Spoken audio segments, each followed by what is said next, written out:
Commanders, morning. Asibingelele kumkhonto wesizwe, asibingelele kwi-MK Labour Desk, asibingelele kwi-Sun4South. Comrades, ake siqondise le ma-comrades. Cela ingasixabanisi ngoba siyingane ezizodwa, iy'ngane zikaNxamalala. Angikhulume-ke izinto mina ku-social media, but kwesinye isikhathi khona izinto okuyi-ignore nje ziye ngokuqhubeka zanda futhi zibe yilimaza futhi-ke kakhulukazi zilimaza umzabalazo omuhle. Bafowethu, kwi-MK Labour Desk sidila kakhulu nabasebenzi. Asicacise lokho. Si-addresse kakhulu abaqashi. Leyo ukuthi abafowenu ama-foreigners asinqabe mawufila like sixosha abafowenu eSouth Africa. Asibaxoshi-ke. Into esimeleyo thina njenge-MK Labour Desk ukuthi abangaqashwa eSouth Africa abahlale ngoba uhulumeni uthi abahlale, but bahlale bengenamali eSouth Africa, bengenamsebenzi eSouth Africa, ngoba uma sebetemperisha with imisebenzi yethu yabantu base-South Africa kuba nzima kakhulu, ngoba iyona nto leyo eyenza ukuthi izwe i-high rate of employment iqhamuka khona.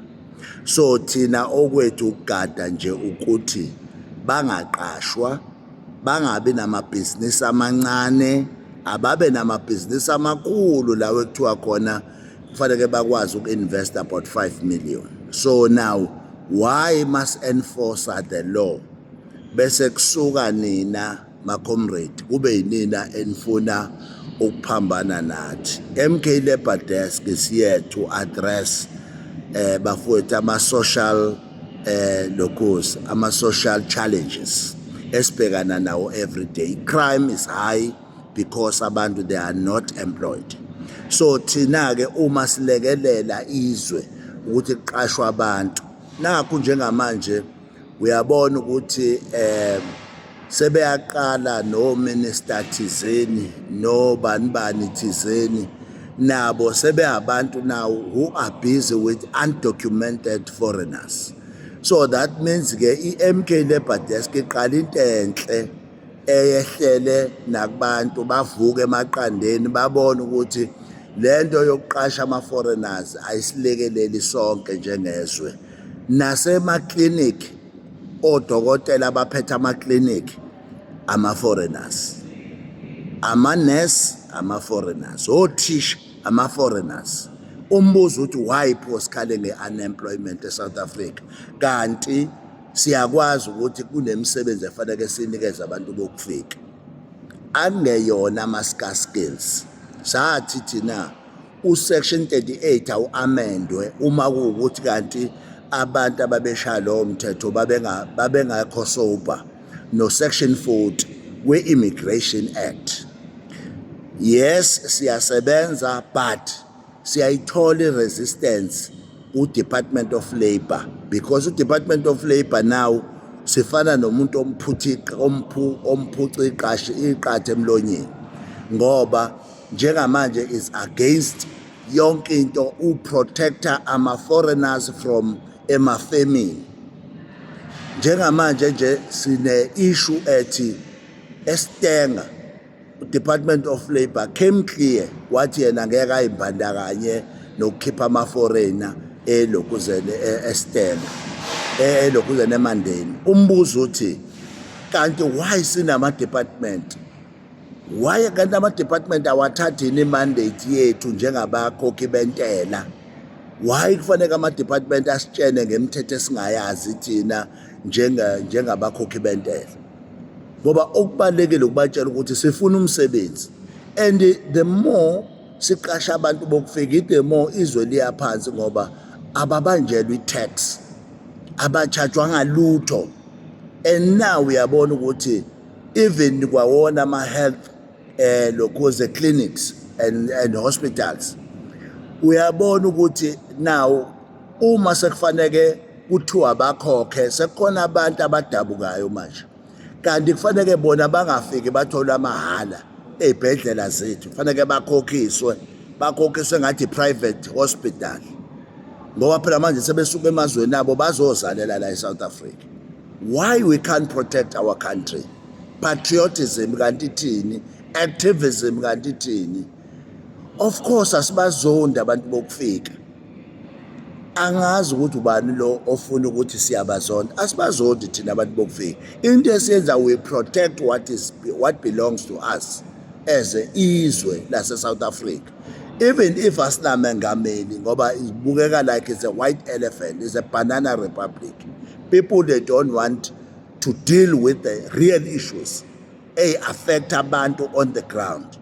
The MK Labour Desk came and intervened and fill up that space. Abantu babuyelwa ithemba ukuthi kungenzeka ukuthi izwe lethu libuye. Ubani pho lo?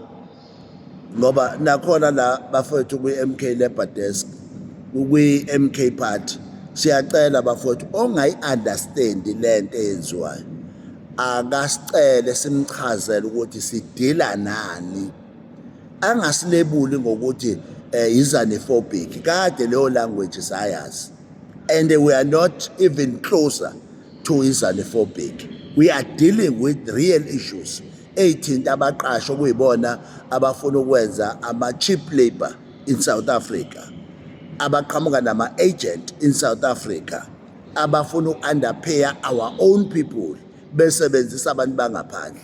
So yonke inkampani esebenzisa abantu bangaphandle ayazi ukuthi iphula umthetho eSouth Africa. This is what we are saying, and asikwazi uku-apologize. We are not apologetic about that. We are serious, and we are going to make sure ukuthi leyo nto ayenzeki. So comrades, friends, siyabona ukuthi inkinga ikhona. Wonke ama-people who wants to be relevant, they come on video talking about the MK Labour Desk. Video isiyabasebenzela abantu ukuthi bakhulume ngokuthi how wrong we are. We are not wrong, and we are not apologetic.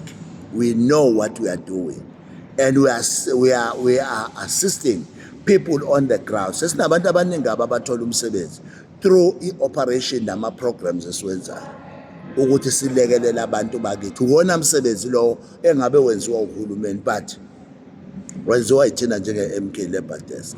So nakunena-ke bafowethu, whoever onga-understand akabuze.